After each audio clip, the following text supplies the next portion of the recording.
Money has a way of revealing people's true nature. In my family's case, it took exactly $47 million to show me who my parents really were. My name is Sophia Barrett, and until this morning, I was the family disappointment. The daughter who chose humanitarian work over the family business. The failure who spent her inheritance on building schools in developing countries instead of investing in luxury real estate, like my perfect younger brother, James. The massive oak doors of Harrison and Associates law firm felt heavier than usual as I walked into the conference room for what my parents had called an emergency family meeting. The message had been clear: attendance mandatory, no excuses. I knew what this was about. Grandpa Walter had passed away 3 weeks ago, leaving behind a business empire worth nearly $50 million. The Barrett Construction Company had been his life's work, built from nothing into one of the largest development firms on the East Coast. My parents, dressed in matching black, as if still in mourning, though I'd never seen them shed a real tear for Grandpa, sat at the head of the conference table. James lounged in an expensive suit, scrolling through his phone with affected boredom. "You're late," Mom said sharply, though I was 5 minutes early. "Traffic," I replied simply, taking my seat. Mr. Harrison, Grandpa's personal lawyer for 30 years, sat quietly at the other end of the table, a thick folder in front of him. Something in his expression made me pause. Was that a hint of satisfaction in his eyes? "Let's get this over with," Dad began, straightening his tie. "We all know why we're here. Dad's estate needs to be properly distributed to ensure the company's future success." James finally looked up from his phone. "Shouldn't take long. The company shares go to me, obviously. I'm the only one who's shown any business sense." I thought about the 3 failed ventures he'd launched with Grandpa's money, each one more disastrous than the last. But saying that would only start another argument about my own choices. "Exactly," Mom agreed, patting James's hand. "We need someone who understands the value of money, not someone who throws it away on charity." She spat the last word like it was poison. The memory of our last family dinner flooded back. I'd just returned from opening our 10th school in Rwanda, excited to share the photos of smiling children with their first books. Mom had walked out of the room. Dad had called it a waste of good money. "Which brings us to the point of this meeting," Dad continued. "Your grandfather's estate needs to go to someone who will preserve his legacy, someone who understands business." I sat quietly, wondering what Grandpa would think of this conversation. He'd never said much about my humanitarian work, but I remembered the small smile he'd get whenever I showed him pictures of our projects. "Failures don't deserve inheritance," Dad declared, his voice firm. Mom nodded in agreement, her perfectly manicured nails drumming on the table. Mr. Harrison cleared his throat. For the first time, I noticed he was holding back a smile. "Actually," he said, opening the folder, "the trust fund is in your daughter's name." The silence that followed was absolute. James's phone slipped from his hands, clattering on the expensive mahogany table. "That's impossible," Dad spluttered. "There must be some mistake." "No mistake," Mr. Harrison replied, pulling out a document. "Walter Barrett amended his will 6 months ago. The entire trust fund, including controlling interest in Barrett Construction, is legally transferred to Sophia Barrett." Mom's face had gone pale. James looked like he might be sick. But she'll destroy the company," Dad protested. "She knows nothing about business." Mr. Harrison pulled out another document. Actually, Mr. Barrett specifically cited Sophia's business acumen as a reason for his decision. "Would you like me to read his letter of explanation?" Without waiting for an answer, he began to read. To my family, if you're hearing this, then the truth I've kept hidden for 5 years is finally coming out. While you all dismissed Sophia's humanitarian work as a waste of money, I was watching as she built an international organization from scratch. Watching as she managed budgets, negotiated with governments, and created sustainable programs that will last generations. What you saw as charity, I saw as the most impressive business achievement in our family's history. Did you know that Sophia's Education Foundation now operates in 12 countries? That it has a higher success rate and lower overhead than any similar organization? That she turned her initial inheritance of $2 million into a $30 million operation through strategic partnerships and brilliant management? No, you didn't know, because you were too busy counting James's real estate failures and calling them learning experiences to notice real success. So yes, I'm leaving everything to my granddaughter. Not because she needs it. She's already proved she can build something meaningful on her own. I'm leaving it to her because she's the only one who understands what I built this company for. It was never about the money. It was about building something that makes the world better. Sophia understood that. The rest of you never did. Mr. Harrison looked up from the letter. Mom had her head in her hands. Dad's face had turned an interesting shade of purple. James was frantically texting, probably to his broker, trying to salvage his latest failing investment. But I sat there, remembering the last time I'd seen Grandpa. He'd visited one of our schools in Ethiopia, watching as children learned to read in a building that bore the Barrett name. Good business, he'd said quietly, builds more than just profits. I hadn't understood then, but I did now. Mr. Harrison pulled out more documents, transfer papers, board appointments, legal authorizations. But I was barely listening. I was thinking about the Barrett Construction Company's vast resources, its international connections, its potential to do more than just build luxury condos. I was thinking about schools, hospitals, sustainable housing projects. I was thinking about good business. And for the first time in years, I smiled at a family meeting. The next morning, I arrived at Barrett Construction's headquarters before sunrise. The security guard did a double take as I used Grandpa's old key card, now mine, to access the executive elevator. "Welcome, Ms. Barrett," he stammered, clearly having received the memo about the company's new owner. Grandpa's office, my office now, was exactly as he left it. Floor-to-ceiling windows overlooked the city he'd helped build. Awards and photographs lined the walls, telling the story of Barrett Construction's 50-year history. But there was one photo that caught my eye. Hidden behind the more prominent displays was a small frame showing a much younger Grandpa standing in front of a modest schoolhouse. The inscription read, "First Barrett Community Project, 1973. My phone buzzed. Another frantic message from James. "This is insane. You can't run a construction company. You build schools in the middle of nowhere." I smiled, remembering the complex logistics of building those schools. The material sourcing, the local labor coordination, the government negotiations. Each project had been a masterclass in construction management, though my family had never bothered to notice. Mr. Harrison arrived at 7 a.m. sharp, carrying more documents. "The board meeting is scheduled for 9 a.m., he said. "Your father is demanding an emergency vote of no confidence." "Let me guess," I replied, settling behind Grandpa's desk.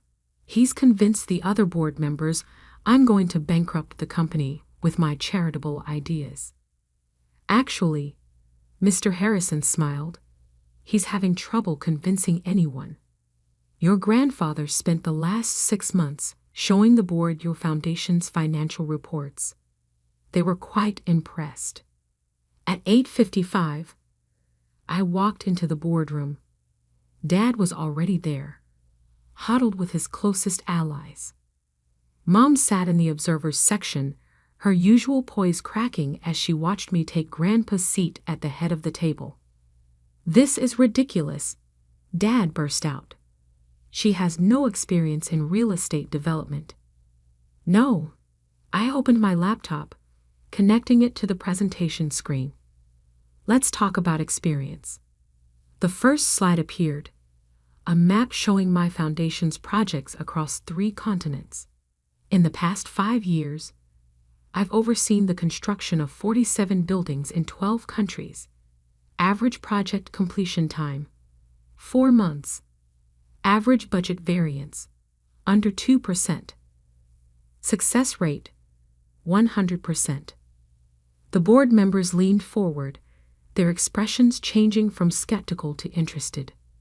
"But those were just simple buildings," James interrupted from the observers section. "Not luxury developments." I clicked to the next slide. "This is our technical training center in Kenya, built to international standards, incorporating solar power and advanced water recycling systems.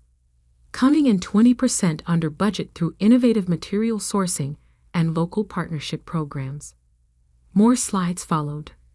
Complex construction projects, detailed financial reports, sustainability metrics that made our traditional developments look obsolete.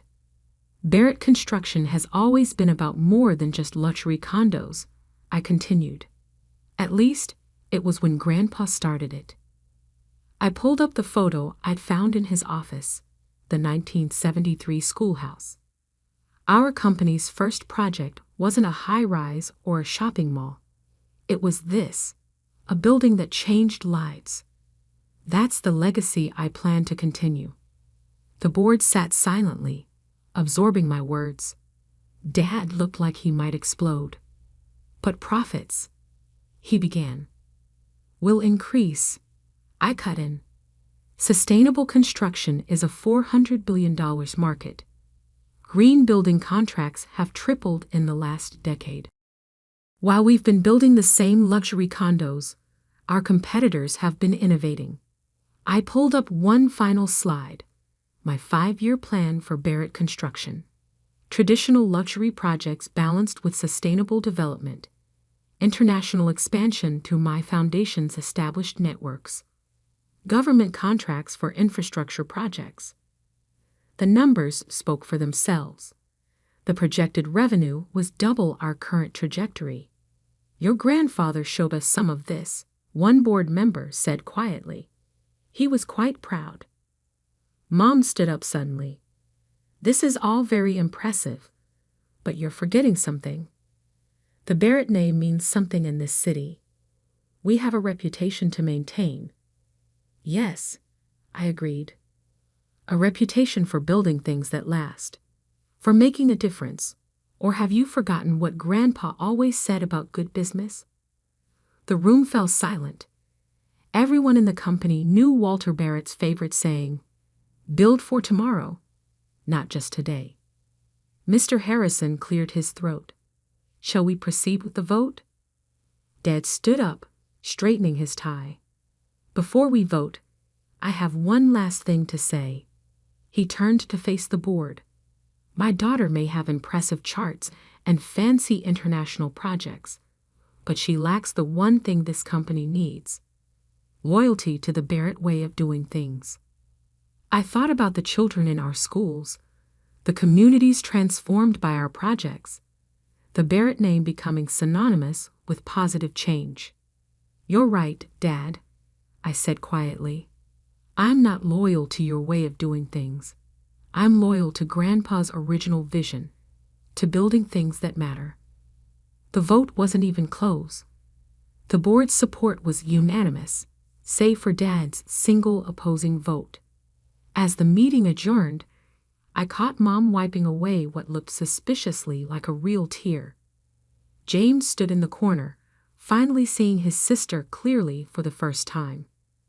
But it was Dad's expression that struck me most, a mixture of anger, confusion, and something else.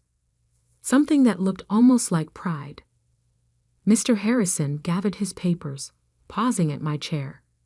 Your grandfather left one more thing for you. Said to give it to you after the board meeting. He handed me an envelope, old, yellowed, sealed with the Barrett Construction logo. Inside was a single photograph and a handwritten note. The photo showed Grandpa and me at one of my first school openings in Tanzania. He was looking not at the camera, but at me, his expression full of quiet pride. The note read, Dear Sophia, they called you a failure because they couldn't see what you were really building. But I saw it, and now everyone else will too. Love, Grandpa. I tucked the note into my jacket pocket, next to my heart, and turned to face my new company. It was time to start building. 1 year can change everything. I stood on the rooftop of our latest project, a mixed-use development in downtown Boston that combined luxury apartments with affordable housing and a community education center. Solar panels glinted in the morning sun, and the rooftop garden was beginning to bloom. The press is ready, my assistant Sarah announced, and your family just arrived. Today was Barrett Construction's 50th anniversary celebration, coinciding with the grand opening of what we dubbed the Barrett Legacy Project. It was also exactly 1 year since that fateful meeting where Grandpa's will had changed everything. The elevator opened, and my parents stepped out. Dad looked different, the proud swagger replaced by something more genuine. Mom's designer outfit was as perfect as ever, but her smile seemed real for once. Behind them came James, carrying his daughter Emma. My niece was wearing a Future Builder t-shirt from our new youth education program. Quite a view, Dad said quietly, looking out over the city. Your grandfather would have loved this. He was right. From up here, you could see 3 generations of Barrett buildings. The old office towers Grandpa had built, Dad's luxury condos, and now my vision of what construction could be: sustainable, inclusive, purposeful. The past year hadn't been easy. Dad had fought me at first, trying to undermine my authority with old business partners. Mom had made tearful appeals about preserving the family's reputation. James had threatened to sue, convinced I would destroy his inheritance. But then something unexpected happened. Results. Our first quarter under my leadership showed a 40% increase in profits, driven by government contracts for sustainable infrastructure projects. My international connections brought in partnerships that opened new markets. The Barrett name became associated with innovation, not just luxury. Ms. Barrett, Sarah appeared again. They're ready for the ceremony. I followed my family down to the plaza where hundreds of people had gathered. Employees, investors, community members, and a group of children from our education program, all here to celebrate what Barrett Construction had become. As I took the podium, I saw familiar faces in the crowd. The project manager who doubted me at first, but now led our sustainable building division. The local politicians who had opposed our mixed-income housing plan until they saw the results. The international partners who'd helped us expand into green construction markets across 3 continents. 50 years ago, my grandfather built his first project, a simple schoolhouse that changed lives. Today, Barrett Construction continues that legacy on a global scale. I gestured to the building behind me. This isn't just another development. It's a blueprint for the future. Luxury apartments that subsidize affordable housing, a community center that offers technical training, solar power that reduces costs for all residents. This is what happens when we build for tomorrow, not just today. The crowd applauded, but I wasn't finished. Some of you know that a year ago, my grandfather made a controversial decision. He left his company to someone many considered a failure. I paused, meeting my parents' eyes. He saw something others didn't, that success isn't measured by how much we build, but by what we build for. Mom was crying now. Real tears this time. James held Emma tighter.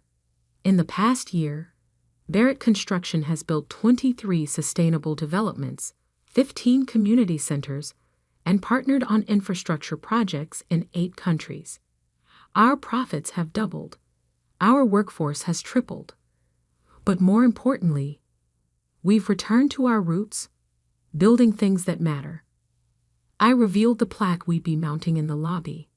The Walter Barrett Community Center, it read, with Grandpa's photo and his favorite quote, "Build for tomorrow, not just today." And now, I continued, I'd like to announce our next chapter. The screens behind me lit up with renderings of our newest initiative, the Barrett Foundation for Sustainable Development, a $1 billion commitment to green building technology, community-focused construction, and technical education programs. But I won't be leading this initiative alone, I said, watching my family's expressions.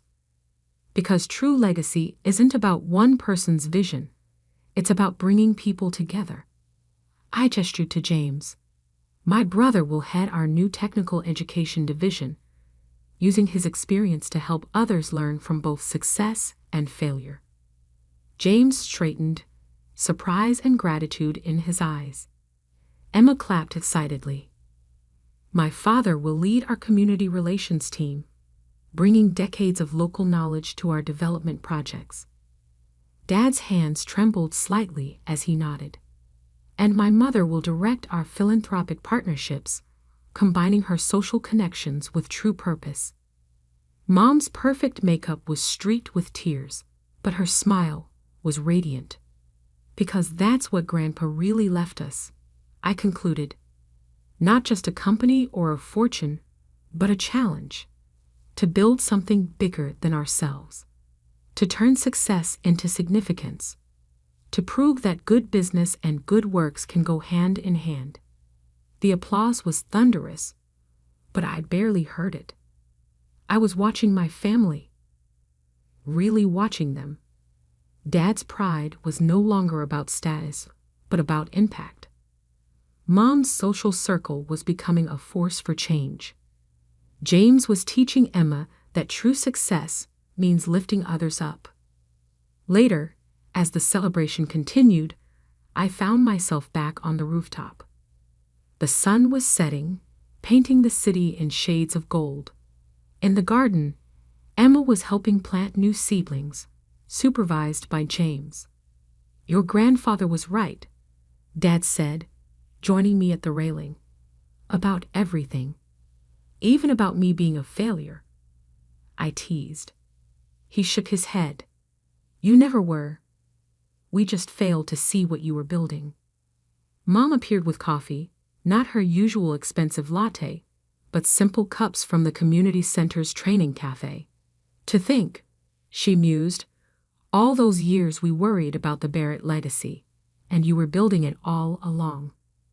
I took out Grandpa's old photo, the one from my first school project. Now it hung in my office alongside pictures of our new developments. A reminder that every great achievement starts with a simple decision to build something that matters. You know what Grandpa told me once, I said, watching Emma learn about rooftop gardens from her father. He said success isn't inherited, it's built.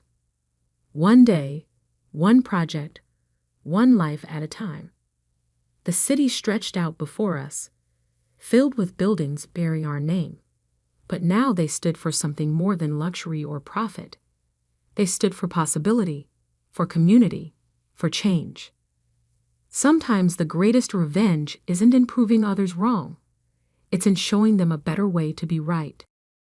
And sometimes, what looks like failure to some is actually the foundation of something far greater than success. The sun set on our celebration, But I knew tomorrow would bring new projects, new challenges, new opportunities to build something meaningful. After all, that's what Barretts do. We build for tomorrow.